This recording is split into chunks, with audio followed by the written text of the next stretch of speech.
오늘은 하나님께서 어떤 사람을 참 귀하게 세우시는가 하는 것을 말씀을 합니다.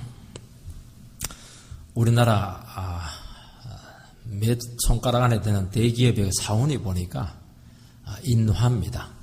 구시 집안인데 사람이 하나가 되고 서로 가족처럼 화목하지 않으면 회사가 안 된다. 그래서 참 그 회사는 이미지가 참 따뜻합니다. 인화 이렇게 하니까 말입니다. 오늘날 이 가장 어려운 것이 아마 사회생활을 해보면 알지만은 인간관계가 그렇게 어렵습니다. 내 마음 같지가 않습니다. 요즘부터 인사가 만사다 이런 말도 있습니다. 아무리 뭐 조직이 잘 돼 있고 좋은 재료들을 많이 가지고 있어도 결국 그것을 운영하는 사람은 사람입니다. 어떤 사람이 그것을 운영하냐에 따라서 결과는 하늘과 땅 차이가 됩니다. 이번 주 신문에 한 회사의 그 성공한 CEO가 한 말이 아직도 제 마음속에 이미지로 남아 있습니다. 우동의 본질은 면발이고 기업의 본질은 사람입니다. 자기가 회사 경영에 성공한 비결이 뭐냐? 자기는 좋은 사람과 함께 일을 했다는 것입니다. 그리고 본인 자신이 사람이 그렇게 좋았다고 합니다. 그게 자기 기업이 성공한 비결이었다. 뭐 좋은 아이템을 가졌다. 뭐 경기를 잘 이렇게 탔다. 뭐 이런 말을 안 하고 사람이다 하는 것을 제가 말하는 것을 보았습니다. 여러분, 사회나 기업이 사람의 중요성을 이렇게 중요하게 생각을 합니다. 그렇다면은 인생을 고치는 이 하나님 나라는 모든 것이 사람입니다. 사람에게 다 기결이 되게 되어 있습니다. 다른 건 아니에요. 전부 다 사람입니다.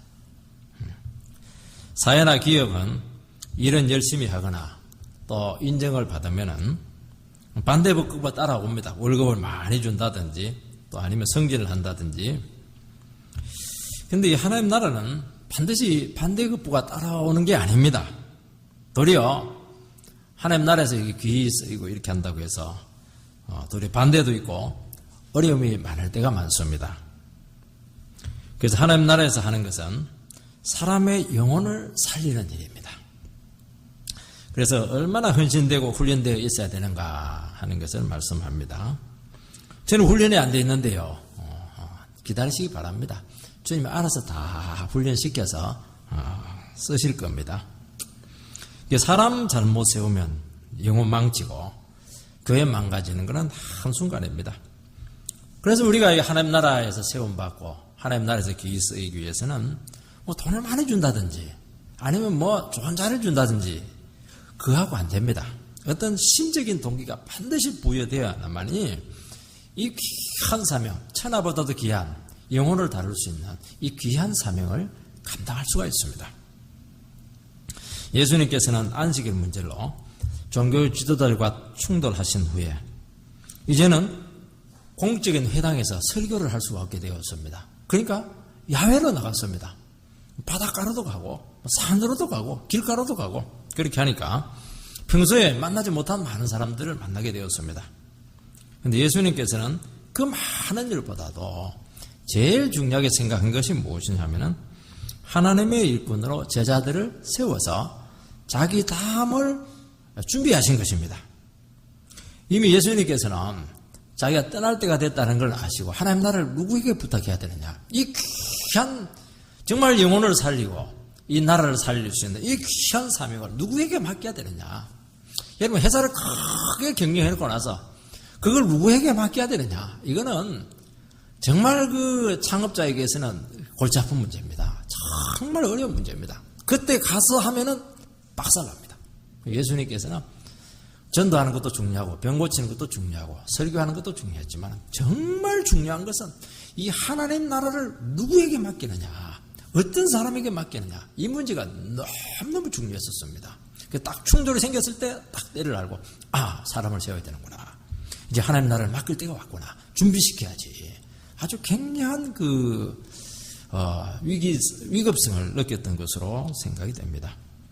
우리가 생각하면 많은 사람들을 간추려가지고 막 해가지고 딱 카트라인 정해서 딱딱딱 자르고 이렇게 쓰면 될 텐데 예수님은 다 12명만 세웠습니다.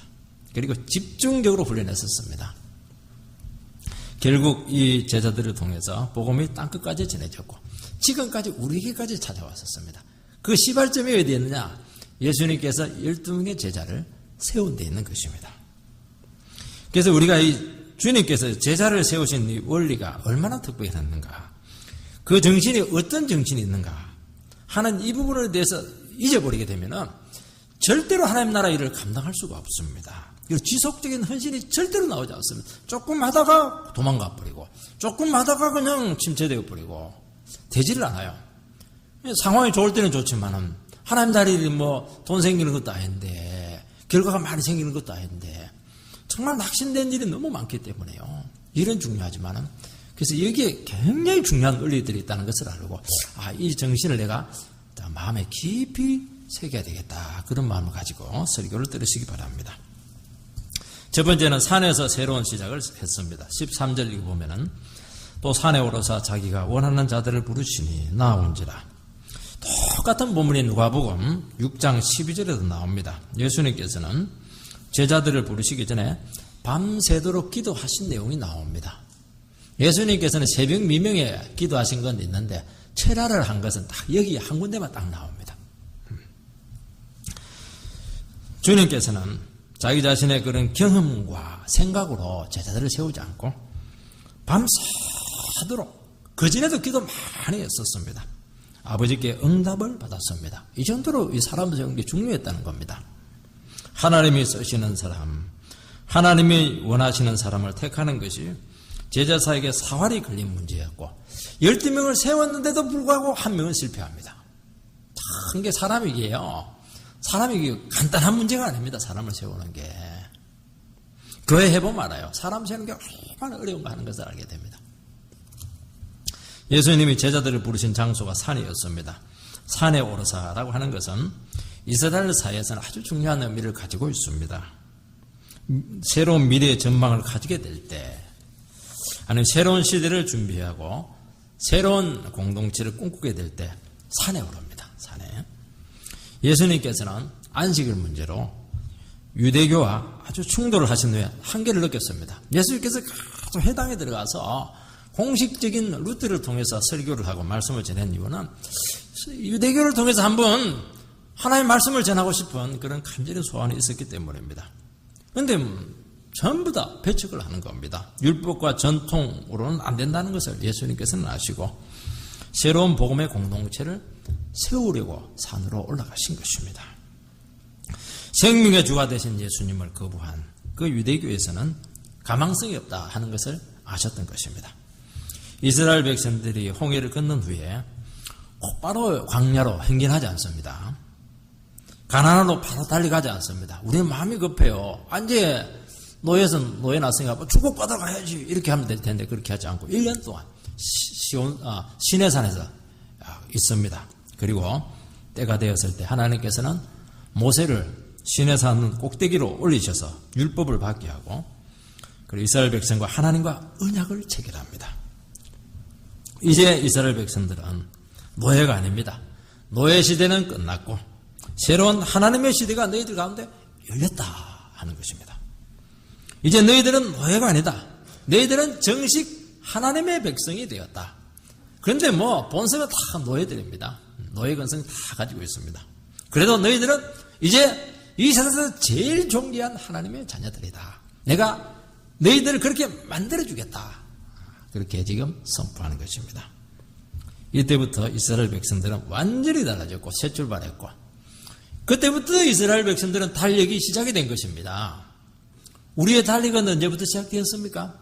우리의 달력은 엄마 뱃속에서 나올 때가 아니고 내가 예수 믿고 세례받을 때 그때 우리의 달력은 새로운 달력이 우리 가운데 놓여지게 되었던 것입니다. 이 오르사 이것은요 현재형입니다. 이 일은 예수님 때만 이루어진 것이 아니고 오늘도 계속 산에 오르시기 바랍니다. 이스라엘 백성들은 예배를 드리러 갈 때마다 성산에 오른다 그런 개념을 가지고 있었습니다. 왜냐하면 성전이 어디에 있었냐니까 예루살렘 시온산 위에 있었습니다. 그래서 이들은 예배 드리러 간다 할 때는 산에 올라간다. 그런 개념을 가지고 있었습니다. 시편에 보면 여호와의 산에 오를 자 누구뇨? 뭐 정직하고 죄를 짓지 않고 뭐 이런 것들 쭉 나오고 있습니다. 오늘 우리 이 예배가 여호와의 성산이 될 줄로 믿습니다. 지금까지 어떻게 살았든지 그거 아무 상관없어요. 여기 일단 나왔다는 것 자체가 내 마음속에 새로운 출발을 하고 싶습니다. 어제까지 실패했습니다. 그렇지만 오늘은 새로운 날이 되기를 원하고 이번 주부터는 새롭게 하나님 앞에서 시작하겠습니다. 그 시점이 된다는 것을 기억해야 됩니다. 여러분, 우리가 예배에 나와서 나오기 전과 똑같은 진부한 생각을 가지고 간다면은 여러분 성산에 나올 자격이 없습니다. 예배를 드렸다고 하는 것은요, 만왕의 왕 대신 하나님을 만나고 간 겁니다. 하나님을 만나고 갔는데 그냥 냉장고에 맛있는 게 뭐가 있을까 그 생각만 하고 오늘 마치 와서 텔레비 프로가 뭐가 있을까 그 생각만 한다면은 그거는 아무것만 못한 겁니다. 어떻게 천지를 만드신 하나님을 만나고 갔는데 어떻게 감격이 없을 수가 있겠습니까? 어떻게 하나님이 나에 대한 이 계획을 모르고 갈 수가 있겠습니까? 너무 엄청난 겁니다.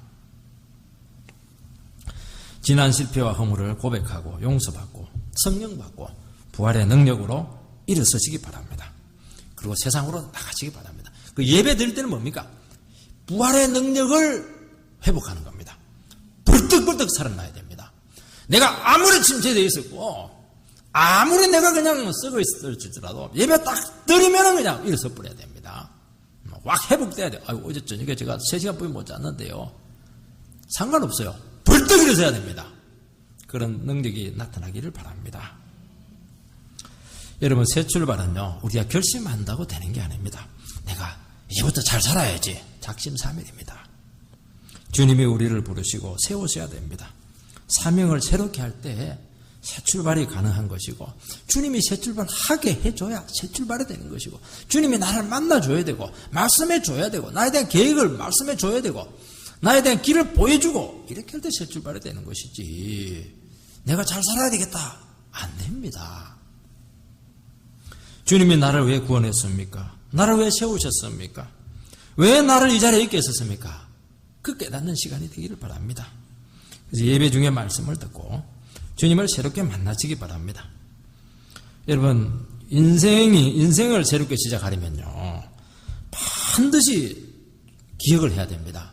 부도를 맞았어요. 우리가 결혼에 실패했어요. 새롭게 시작하려면 새로운 사람 만나는 거, 자금이 따로 생겨가지고 사업이 제기하는 건 안 됩니다. 또 실패합니다. 왜냐하면 똑같은 패턴으로 갈 것이거든요. 반드시 새로운 시작은 예배의 은혜가 회복이 되는 데부터 시작이 되는 것입니다. 이것이 회복이 되지 않고 사업을 하고 결혼을 하고 해보세요. 또 실패합니다. 또 실패하고 또 실패. 몇 번 하면 이제 끝나는 겁니다. 그거 딱 내려놔야 돼요. 다 내려놓고, 하나님, 나는 지금 시작이 안 됐습니다. 이거 아니에요. 내가 주님 앞에 나와서 예배가 회복되겠습니다. 은혜를 회복하겠습니다. 말씀으로 내가 다시 한번 이제부터 믿음으로 시작하겠습니다. 요 고백이 나고 전까지는 절대로 여러분 새 출발되지 않습니다. 그래서 예배를 놓치고 내가 새로운 삶을 살겠다. 그것은 제가 미리 얘기합니다. 하지 마시기 바랍니다. 안 되게 되어 있습니다. 두 번째는 주님이 원하시는 사람을 제자로 불렀습니다.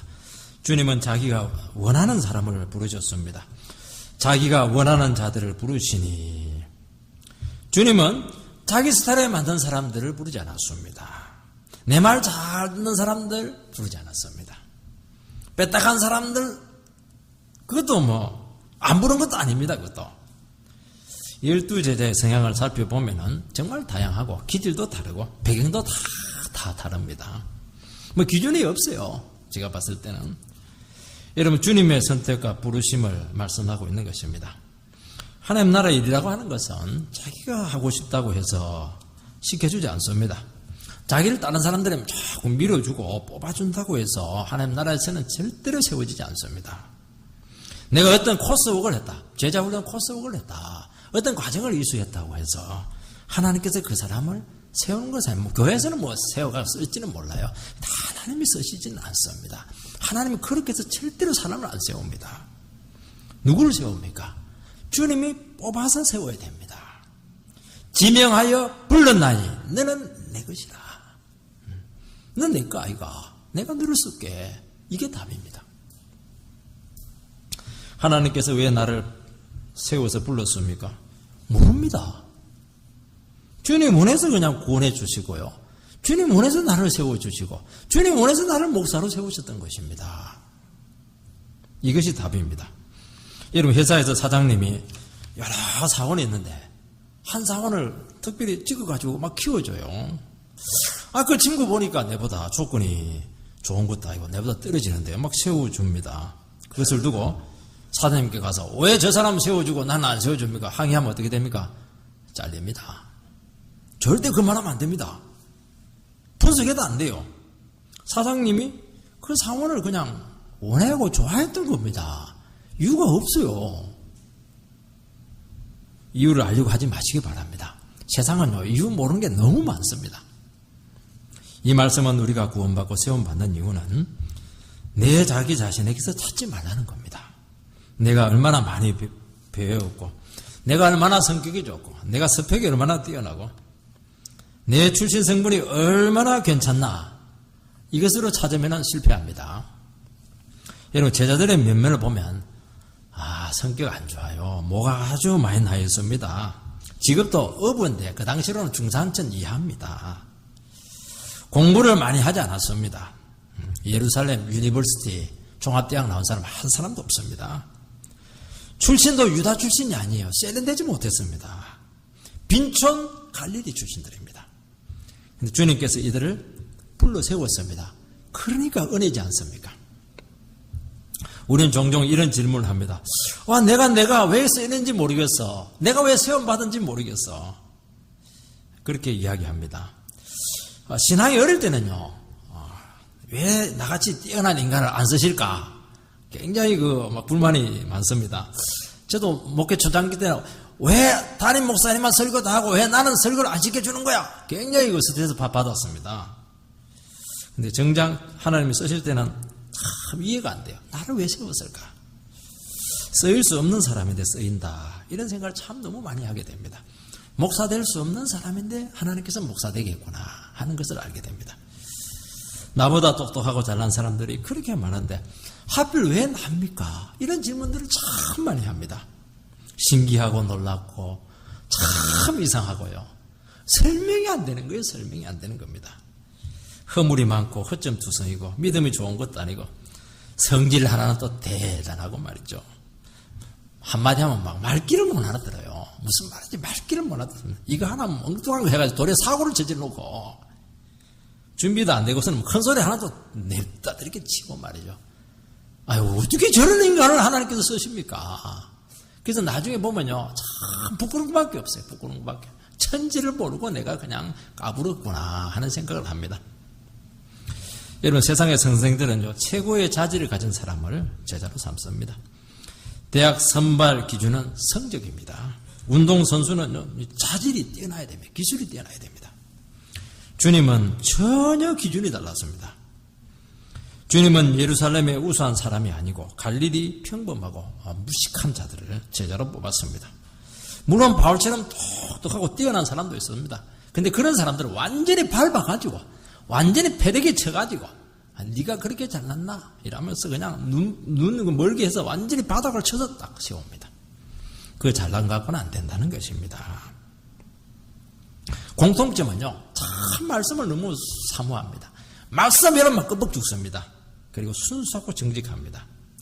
그렇지만은 우리를 뽑아 사용하시는 궁극적인 이유는 그게 아닙니다. 예수님이 원하신 것입니다. 주님에게 원인이 있다는 것입니다. 주님께서 그 영혼을 책임지고 만들어서 내가 쓰겠다. 그게 답입니다. 나의 자질이나 나의 잠재성이 아니고 주님이 능력을 주시고 나를 빚으셔서 가장 위대한 능력자로 만들어서 최고의 사명자가 되게 해주겠다. 얼마나 소망이 있습니까, 여러분들? 내가 머리가 좋은 것도 아닌데 내가 이 세상에서 출세할 가망성이 딱 계산이 나오잖아요. 여러분 딱 사회 가보면요, 내가 어느 수준까지 올라간다는 게 딱 답이 나와요. 어느 직장에 가면 나는 부장, 나는 차장, 임원, 딱 답이 나옵니다. 딱 보면 알아요. 그런데 하나님 나라는 그렇지가 않아요. 최고로 만들어 놓습니다. 어떻게 이 사람을 쓰실지 아무도 장담을 할 수가 없어요. 그 나라를 구해야 되지 않겠습니까? 왜 예수님께서는 기준을 가지고 선발을 하거나 시험을 치지 않고 선택을 했겠습니까? 주님이 원해서 불렀다고 하는 것은 그를 가장 잘 알고 불렀다는 겁니다. 주님은 우리의 모든 것을 아시고 최선이 되게 하실 수 있는 분이십니다. 우리의 약점, 연약함들 참 속속들이 다 아시고, 내가 너 감수할게, 나 너 그 모든 걸 다 하고 불렀어, 내가 다 책임질게, 그게 다 포함되어 있는 것입니다. 우리는 자꾸 내가 뭐가 잘나서 하나님께 불렀는가 자꾸 잘난 점을 얘기하는데요, 잘난 점은 잘못하면 위험할 수가 있습니다. 예수님을 의지하지 못할 가능성이 많아요. 부족하고 연약하고 무능한 거 다 알고 내가 불렀다는 겁니다. 부른 게 중요한 게 부른 거, 부른 받은 것이 중요한 것입니다. 여러분, 결혼할 때 자꾸 완벽한 사람을 찾습니다. 다 이상형들 나와 찾는데, 내가 늘 이야기하지만은요, 이상형은 이상한 겁니다. 교회도 이상적인 교회는 이상한 교회입니다. 잘 기억해야 됩니다. 조금 늘 얘기하잖아요.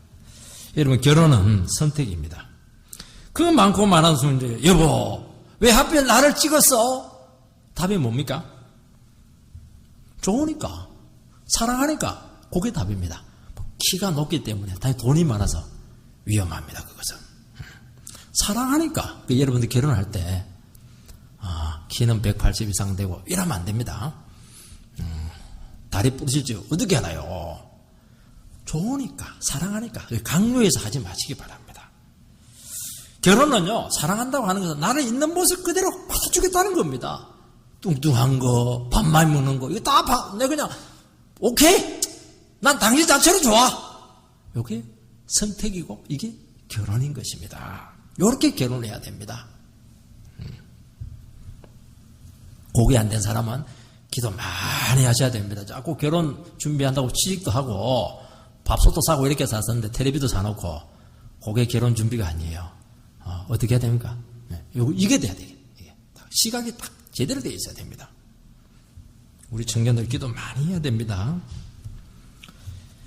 당신의 모든 것을 책임지고 내가 감수하겠습니다 하는 것입니다. 약점이나 심지어는요, 어떤 분들은요, 질병까지도 감수하고 결혼을 하시는 분들이 있어요. 장인들하고도 막 결혼을 하셨기도 해요. 그 이유가 뭡니까?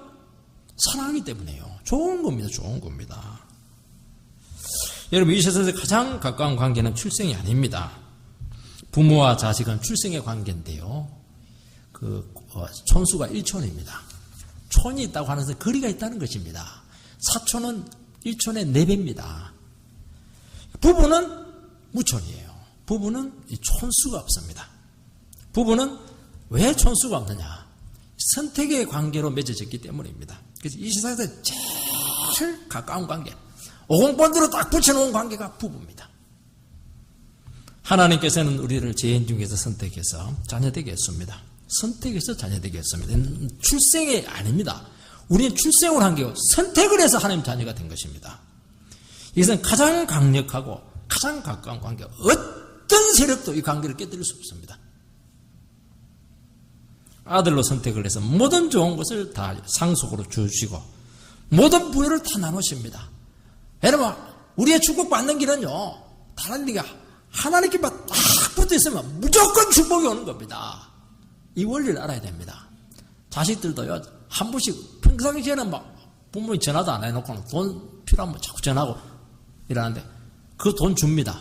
그 돈은 줍니다. 그렇지만 더 부옅진 않아요. 근데 지혜로운 자녀들은 평상시에 아버지랑 관계를 잘 맺어놓습니다. 말 안 해도 알아서 다 해줍니다. 생각지도 못할 거 다 해줍니다. 나중에 재산 다 줍니다. 사회생활을 해도 좀 지혜롭게 하시기 바랍니다. 우리 예수 믿는 것을 양자 삼는다고 하지 않습니까? 우리는 양자 삼는 게 부담이에요. 부담이 많아요. 혜택보다는 제사 지내줘야 되고 제사가 얼마나 많습니까? 상속은 별로 없고 말이죠. 근데 그 당시 로마 사회는요, 양자 된다는 것은 막 천하를 얻은 것과 똑같습니다. 귀족이 아들이 없어가지고 노예 중에 한 사람을 탁 선발해서 지위 주죠, 재산 주죠, 모든 거 다 줍니다. 베너에 보면 해군 제독이 벤을 너무 좋아해가지고 탁 양자 삼자 한순간에 그냥 모든 게 바뀌게 되었던 것입니다. 이게 뭐냐니까 우리가 하나님의 자녀로 양자 삼았다 하는 그 의미 속에 다 들어있는 것입니다. 마찬가지입니다. 주님께서는 우리를 선택해서 모든 능력과 지혜와 존귀함을 은혜로 공짜로 그냥 그대로 줍니다. 이유가 뭡니까? 없어요. 내가 좋은 겁니다. 하나님 나라의 사명을 자기 힘이나 자기 자질로 감당할 수 없다는 것을 아시기 때문에 이 방식을 쓰신 것입니다. 여러분, 이 사실이 제자들에게 어떤 의미를 가지게 되겠습니까? 사명자의 길, 제자의 길을 걸어갈 때 참 얼마나 어려움이 많습니까? 돈 생기는 것도 아니고 출세하는 것도 아니고 말이죠. 모든 구전질은 다 할 가능성이 많습니다. 또 내 뜻대로 안 되는 겁니다. 영혼을 다루기 때문에 이게 영혼들이 쉽지가 않습니다. 얼마나 영혼들이 다루기 어려웠으면 예수님이 십자가에 달려 죽었겠습니까? 얼마나 안 믿고 얼마나 뺀질거리고 얼마나 애를 먹이고 끝까지 시험하고 제자들 이놈들도 똑같아요. 그러니까 뭐 예수님께서 죽는 겁니다. 이렇게 해서라도 믿게 만드신 것입니다. 그때 심한 좌절을 겪습니다. 그 영적인 부담감과 중압감 때문에 이 길을 포기하고 싶습니다. 이때 우리를 붙잡을 수 있는 유일한 길은 예수님이 나를 원해서 불렀다는 것입니다. 이것만이 우리를 지켜줄 수가 있습니다. 주님이 모든 것을 다 책임지신다는 것입니다. 나의 능력과 나의 자질과 아무 상관없습니다. 주님이 다 하시는 것입니다. 그래서 주님이 불렀다고 하는 것은 내 일 하라고 부른 것이 아닙니다. 주님의 일 하라고 하는 것입니다. 하나님 나라에 이런 수입이 생기거나 명성을 얻거나 세상적인 인정과 같은 반대급부가 구체적으로 없습니다. 그러니까 하나님 나라 일을 하게 될 때 사명을 감당할 때 동기부여가 안 되는 겁니다. 도리어 손해예요. 도리어 영혼 사랑하면요 밥값 들어가죠. 때 되면 또 만나줘야 되죠. 시간 투자해야 되죠. 손해가 막심합니다 이거. 그래서 안 하려고 합니다. 그러나 너무나 중요한 생명을 다루는 사명입니다. 그때 그 일을 감당할 수 있는 추진력은 주님이 나를 너무 귀하게 여겨서 일을 하도록 불렀다는 겁니다. 이것만 생각하면요 가슴이 막 뜁니다. 뭐 돈 생각 안 나요. 죽도록 충성합니다. 돈을 받거나 반대급부를 받아서 일하는 것은요 어찌 보면 누구나 할 수 있는 것입니다. 누구나 계약 관계를 하는 것이죠. 그러나 정말 중요한 일은 월급 없이 하는 것입니다. 여러분 엄마 일을 하는데 월급 받고 엄마 일 하시는 분들 계세요? 보니까 요즘 300만 원씩 너희들 다 돈 모아서 엄마한테 다 바쳐라. 그러면 아줌마 엄마냐 그렇게 할지 모릅니다. 월급 안 받습니다. 그렇지만 이 일은 어느 누구도 대체할 수가 없고 오직 엄마만 할 수 있는 역할인 것입니다. 너무 귀한 것이죠. 돈으로 환산할 수가 없는 겁니다. 여러분 주님께서 나만이 감당할 수 있는 이 특별한 사명을 맡기신 것입니다. 이거는 내가 해야 되는 것입니다. 나만이 할 수 있는 영역이라는 것을 말하고 있는 것이 얼마나 귀한지 몰라요. 그래서 우리는 다른 사람과 절대로 비교하지 마시기 바랍니다. 원망 불평이 나올 수가 없는 것입니다. 여러분 주님이 나를 불러서 쓰신다는 것 자체가 그렇게 감사한 것입니다. 뭐 문제가 없어요. 어떻게 나 같은 사람을 이렇게 귀한 생명을 살리는 이 귀한 일을 위해서 쓰십니까? 놀랍습니다. 여러분 포도원 품꾼 비유 나오지 않습니까? 9시에 가니까 계약합니다. 하루에 한 데나리오. 부족해요. 12시에 나가서 놀고 있는 것들 또 부릅니다. 노무자들. 또 부족해요. 3시에 나가서 또 부릅니다. 5시에 나가서 또 부릅니다. 6시가 되어서 다 됐는데 거꾸로 반대로 전부 다 한 데나리 연속 하니까 9시에 계약 가지고 부른 사람 막 불평이 나와요. 아니 저그때 늦게 와가지고 똑같이 월급을 했냐고. 너희들 나랑 계약하지 않았느냐. 9시에서 하나님 나라를 일꾼 한 사람들은요 계약 개념을 가지고 일을 한 겁니다. 그럼 주겠다는 겁니다. 그 뒤에 온 사람들은 감사죠. 쓸 수 없는데 하나님께서 그냥 은혜로 나를 불러서 썼다는 겁니다. 그냥 너무 감사한 거예요. 뭐 감사로 일을 한 거면 감사로 하나님께서 상으로 그냥 주는 것입니다. 감사밖에 없는 것이죠. 여러분, 하나님 나라에는 감사와 감격을 하는 것입니다. 여기서 자발성이 나오고 강력한 헌신이 나오는 것입니다.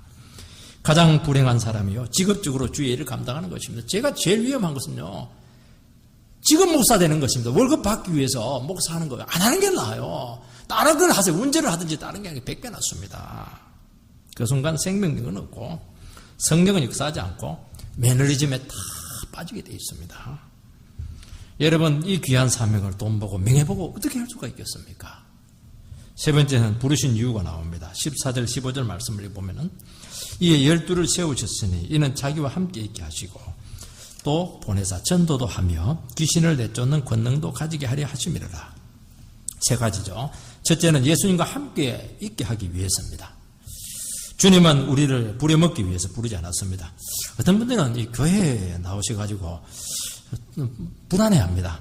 혹시 이 교회에서 나를 일시켜 먹으려고 하는 거 아니야? 잔뜩 이렇게 경계를 하시는데 그런 교회를 잘 모르고 그렇게 하시는 것입니다.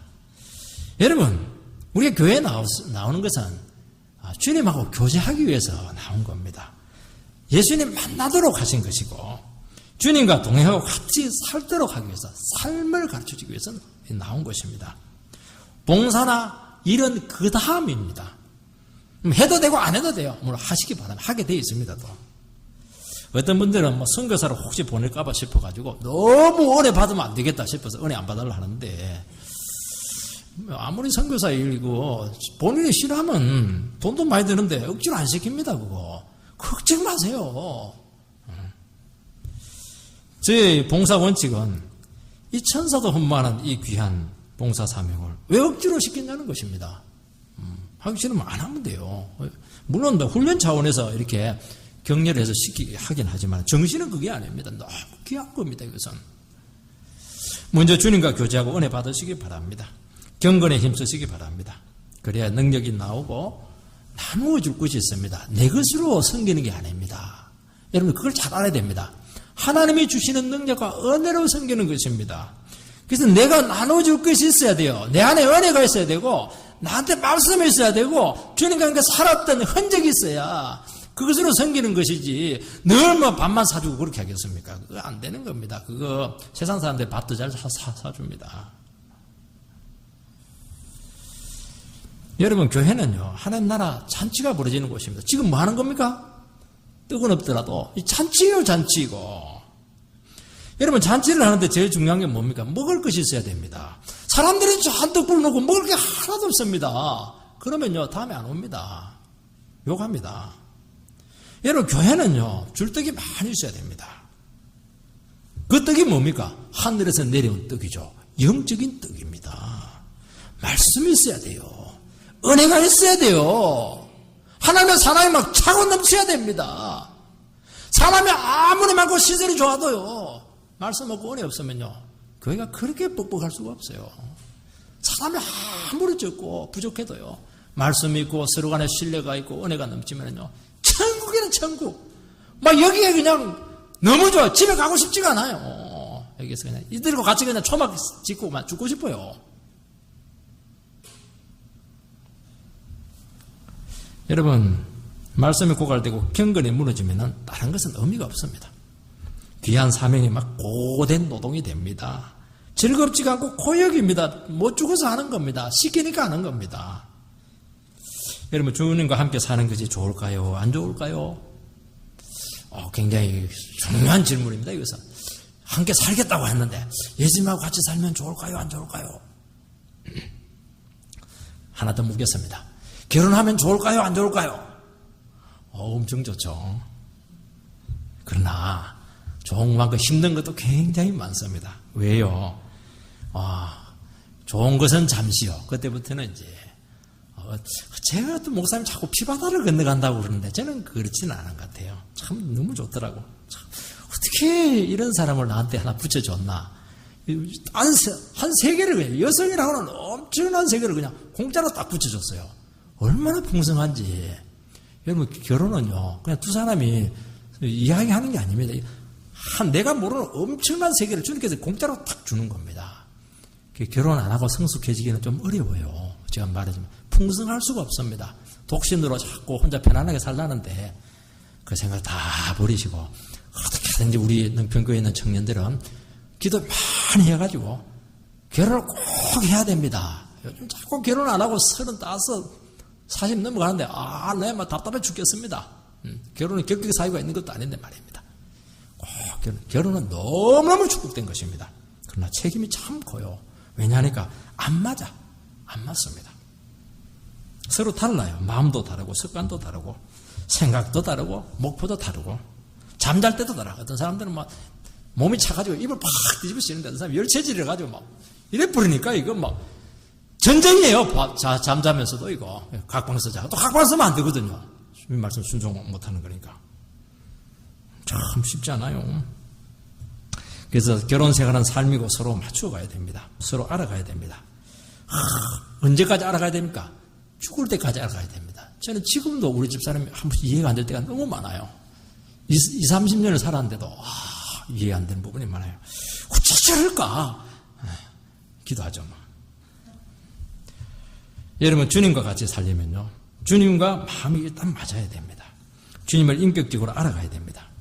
내가 하고 싶은 것 하거나 내 꿈을 실현하려고 하지 않아야 됩니다. 여러분 제자들은 끝까지 예수님과 마음이 안 맞았습니다. 예수님은 십자가에 나 죽으러 간다 하는데 제자들은 예루살렘으로 가면 한 자리 차지해야지. 넓힌 데가 안 맞은 거예요 이게. 자기들끼리 막 서로 서열 싸움하고 주님 앞에 엄청나게 꾸중듣고 이렇게 했었습니다. 언제 했습니까? 십자가 앞에서 자기들의 모든 생각 꿈이 빡살이 나고 도망가려고 했는데도 불구하고 이제 뭐 도망갈 수도 없고 마가의 다락방에 앉아서 같이 120명이 기도했을 때 막 오순절 성령이 부어지면서 완전히 마음이 바뀝니다.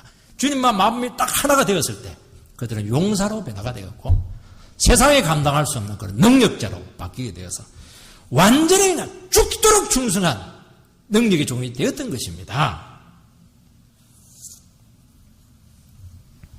그래서 야망을 내려놓고 말씀만 붙들고 자기를 내려놓으시기 바랍니다. 둘째는 보내사 전도도 하게 했었습니다. 요즘 말하는 전도가 아닙니다. 여기서 전도는 케루소, 선포하다 이런 의미를 가집니다. 말씀을 능력 있게 선포하려면 어떻게 해야 됩니까? 어떤 사람 자꾸 목소리를 자꾸 이렇게 크게 해야 된다고 하는데 목소리 크면 목 빨리 쉽니다.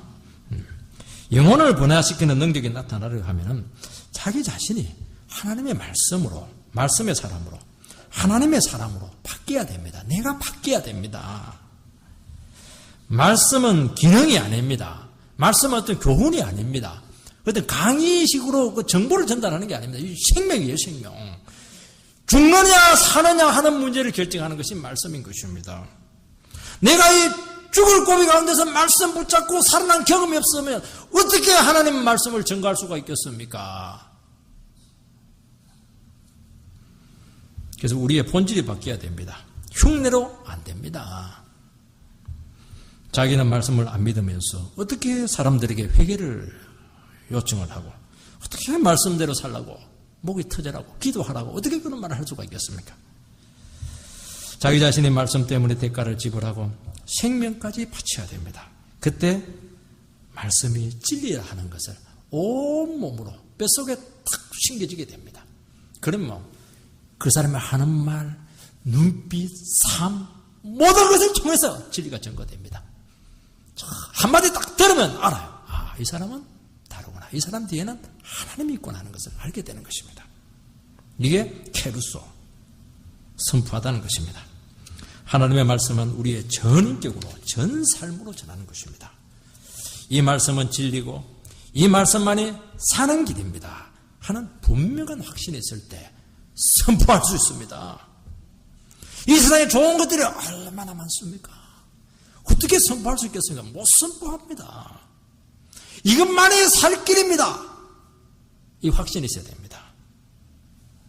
자기 자신은 말씀과 상관없이 욕심대로 막 살고 자기 이익이나 추구하면서 살아가고 이렇게 하는데 말씀대로 사십시오. 예수님을 믿으십시오. 예수님만이 길입니다. 못합니다. 자기 양심이 찔려서 못해요. 거짓말 속에서 자꾸 마귀가 너 그리 안 살았잖아. 그렇게 하니까 안 되게 되어 있습니다. 전도는 정언한다 이런 의미입니다. 법정에서 정언하는 것입니다. 법정에서. 그래서 이게 마르티스 할 때 순교자가 여기서 나오는 것입니다. 죽어도 이 말씀은 진리입니다. 그만하고 순교하면 최고입니다. 그게 뭐냐니까 선포하는 것입니다. 세 번째는 귀신을 내어쫓는 권세도 가지게 했었습니다. 이것은 두 번째 전도하게 한다 하는 그 의미를 보강하게 주시기 위해서 보조적으로 주신 말씀입니다. 그래서 두 개다 그렇게 하는데 세 개까지 말을 할 수도 있습니다. 말씀이 더 중요한 것입니다. 말씀이 진리라는 것을 선포를 하게 되는데 이것을 눈으로 보게 확정해 주는 것이 뭐냐? 귀신을 쫓아내는 능력을 통해서 확정해 주겠다는 것입니다. 잘 안 믿으니까 말이죠. 우리가 하나님께 붙들린 믿음의 사람이 되게 될 때 하나님께서는 반드시 능력을 주십니다. 저 안 주던데요. 몰라서 그래요. 찾으시기 바랍니다. 반드시 줍니다. 병을 낫게도 하고 귀신을 쫓아내게 하기도 하고 또 놀라운 사실은 기도하면 응답이 됩니다. 그리고 말씀이 깨달아집니다. 다 능력이 이것은 약속입니다. 내가 너희들에게 능력을 주겠다. 그건 약속이기 때문에 그래서 반납 부르짖는 백성에게 좋은 것 안 주겠느냐? 부르짖으면 줘요. 좋은 거 다 줍니다. 안 부르짖으니까 안 찾으니까 소중한 줄 모르고 안 찾고 엉뚱한 걸 찾으니까 안 주는 겁니다. 여러분 하나님 나라는 영적인 싸움이기 때문에 절대로 자기 힘으로 감당 못합니다. 반드시 하늘의 능력이 우리에게 찾아와야 됩니다. 어떤 분들은 상담으로, 어떤 분들은 다른 사람을 위로하는 것으로, 어떤 분들은 기도해 주는 것으로 다양한 방식으로 주님께서 능력을 줍니다. 말씀을 전하고 담대히 기도하고 축복해 주시기 바랍니다. 한 번씩 저는요, 기도에 확실히 얻을 때는 옛날에는 그런 것도 많았습니다. 그래도 믿고 해야 됩니다. 기도하면 역사한다. 그냥 기도를 해버리세요. 그러면 역사가 나타나요. 우리도 이게 잘 못 믿거든요. 믿고 해야 되는 겁니다. 그래서 주위 사람들에게도 그냥 무조건 잡으면 자꾸 이야기하려고 하지 말고 그냥 머리 부여잡고 기도를 하세요. 그러면 기도가 되고 그 집에 가면 축복을 해줘 버리세요. 그럼 축복이 임하는 것입니다. 그렇게 놀라운 권세가 있는 것이죠. 하나님께서는 아브라함 부르시고 나서 내가 너를 축복의 근원으로 삼겠다는 거. 네가 복덩어리다 이놈아. 네가 축복을 해줘야 세상이 축복을 받고 네가 위로를 해줘야 세상이 위로를 받고 네가 딱 맞고 있으면 어떻게 하느냐는 것이죠. 우리 자신이 복덩어리예요. 우리가 자신이. 이 복덩어리 가만히 냅두면 되겠습니까? 복덩어리는 자꾸 써야 됩니다. 자꾸 써야 돼요. 다른 사람을 위해서 복덩어리 만들어 놨습니다. 그대로 될 줄 믿습니다. 그 당시 복음을 방해하는 가장 강력한 것이 귀신의 역사였습니다.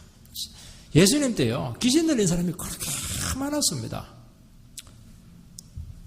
영적으로 그렇게 어두웠기 때문이죠. 오늘날도 귀신 들린 사람들 있는데 그때보다는 많지는 않습니다. 그래서 요즘은 하나님께서는 또 다른 은사를 많이 주십니다. 요즘은 사상적인 혼란도 심하고 특히 정서적으로 메마른 사람들이 너무너무 많아요. 외로운 사람들이 너무 많습니다. 그래서 정신적인 질병을 너무 많이 앓고 있습니다. 우울증, 참 조울증, 밤에 잠 못 자고 말이죠.